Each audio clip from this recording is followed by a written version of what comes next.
আমি বানাবো গোলাপ জামুন বা কালো মিষ্টি, তাই আমি এখানে কিছু উপকরণ নিয়েছি খোয়া ক্ষীর, ময়দা 1 চামচের মতো নিয়েছি, চিনি আর হাফ চামচের মতো নিয়েছি আমি ঘি, আর নিয়েছি অল্প একটু খাবার সোডা। তো সব উপকরণগুলো একসঙ্গে ভালো করে চটকিয়ে নিচ্ছি। এইভাবে কিন্তু না চটকালে যে ছানার একটা দানা দানা ভাব থাকে ওইটা কিন্তু যাবে না, তার জন্য কিন্তু ভালো করে চটকাতে হবে। আর আমি হাতে করে অনেকটা পরিমাণে জল দিলাম, একটা কাদা কাদা ডো তৈরি করে নিতে হবে, টাইট হলে হবে না। তো আমি এখন ডোটাকে ভালো করে ঢেকে রেখে দেবো 5 মিনিটের মতো।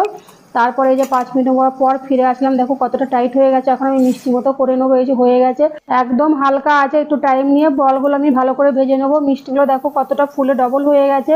তো এইভাবেই দেখো ভেজে নেবো। তো এই যে লাল লাল হয়ে গেছে, আমি এখন নামিয়ে দিচ্ছি। দেবো এখন চিনির শিরার মধ্যে। এই যে দেওয়া হয়ে গেছে, আধা ঘন্টা পর কিন্তু পুরো একদম রস চুষে নেবে। তো মিষ্টিগুলো সত্যি খুব ভালো হয়েছে, তোমরাও ট্রাই করে দেখতে পারো। এরকম পুরো একদম দোকানের মতনই মিষ্টি হবে। দেখো কতটা ভালো হয়েছে, কতটা রস ঢুকেছে। তো তোমরাও বাড়িতে এইভাবে বানিয়ে খেও। ফিরবো অন্য কোনো একটা ভিডিও নিয়ে, তত